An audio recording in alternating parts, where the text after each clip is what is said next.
So in this video, I just want to give another demonstration of how impressive the Fourier series is, without yet showing you how to calculate how much of each sinusoid to add in the Fourier series. I just want to show you that we can make any function that we like by adding together sines and cosines. And as we've noted many times before, it's going to be very advantageous to us to represent our functions as summations of sines and cosines. So let's take another look at an example of that in action. So here is what we're going to be demonstrating. Some periodic function is equal to some constant plus some coefficient multiplied by a cosine, but then considering all of the cosine frequencies from n equals 1 to infinity. And then we're also going to add together the sine functions with frequencies increasing from 1 to infinity as well.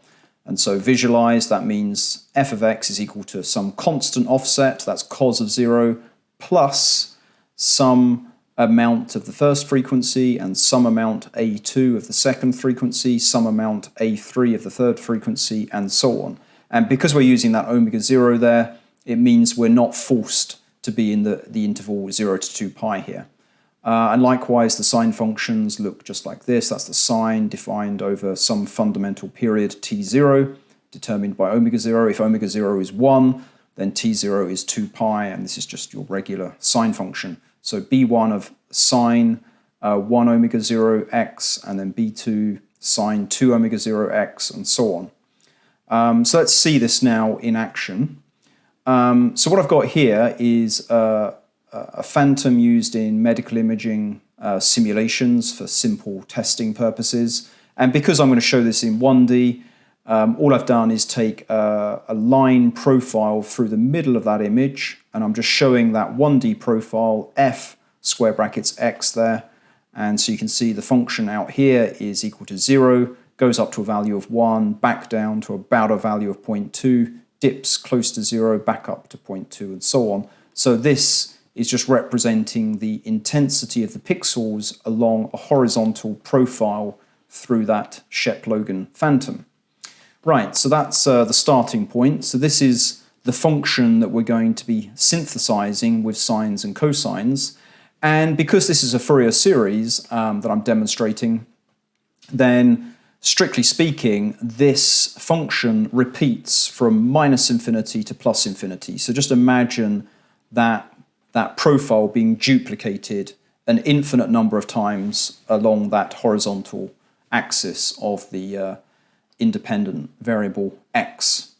Okay, so to press on with the Fourier series, all I'm showing here is the addition of sines and cosines to recreate that profile. So there would have already have been an addition of the constant term, so I'm not showing that here. I've just gone straight in with cos 1x and sine 1x. I've also left out the omega here just for simplicity, but obviously I do need an omega in here because the omega 0, because you'll notice these are over a range of 0 to 256, so that's certainly not 2 pi.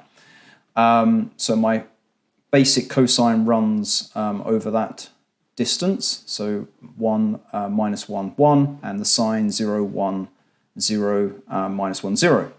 And so you can see I've started already to synthesize here. Synthesis is the expression we use for adding together those sines and cosines to reconstruct or to synthesize the original function f of x. So here you can't see much going on yet because we didn't need much of that cosine nor much of that sine to create that waveform. You can probably see, this function, you can probably see it doesn't seem to have much of those very broad low frequencies present. This is actually quite a sharp function that doesn't have those broad components. So it should be no surprise that we haven't got much going on at the moment.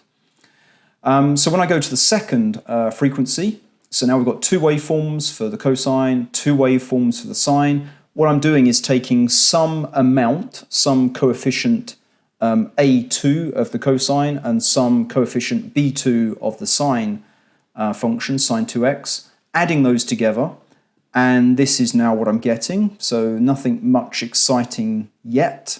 This is meant to be getting closer to that 1D profile.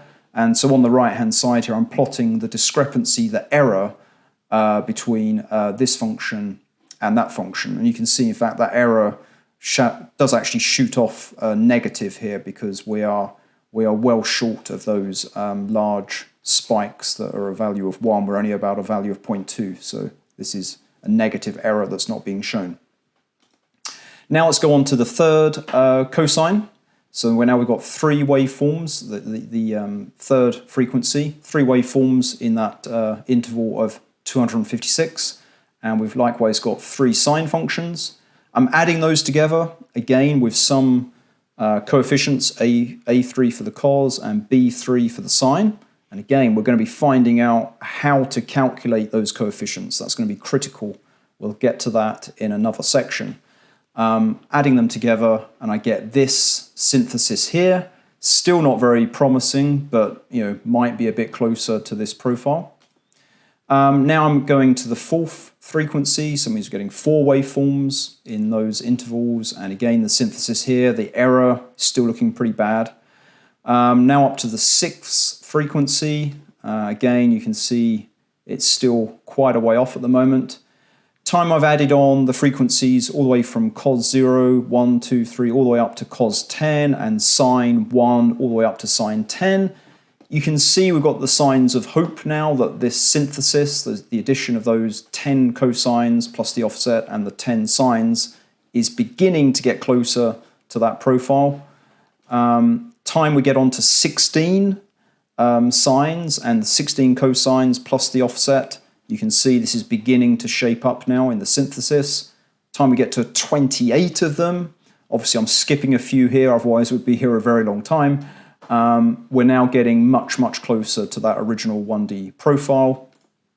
Up to 50, and now things are looking very promising indeed. You can see this is really beginning by adding together all of those cosines and all of those 50 sinusoidal functions of 50 different frequencies.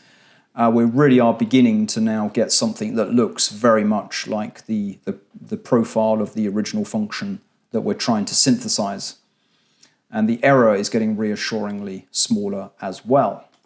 So time we get up to the 75th frequency, you can see here again we're getting even closer still, up to 128, and then finally we have remarkably a synthesis that was made up of adding 128 cosines, 128 sines, plus a constant offset, adding those together with various coefficients that we'll get to in terms of how to calculate, and that allowed us to synthesize this very sharp, square-looking profile through this, hopefully, you'll agree, a relatively arbitrary image. It could have been anything. This could have been random noise, and we could have synthesized a very erratic random function if we so chose. Okay, so hopefully that's another demonstration of Fourier series that's convinced you that remarkably it's possible to add together just cosines and sines, those very smooth, curved-looking functions. We can add them together with increasing frequencies, with various weighting factors or coefficients, and synthesize basically anything. Okay, and again, this is therefore the burning question. We next need to know how much of each sinusoid to use when we synthesize a function. In other words, what are those coefficients an, and what are the coefficients bn and the offset a0 that will get us that function f of x? Thanks for listening.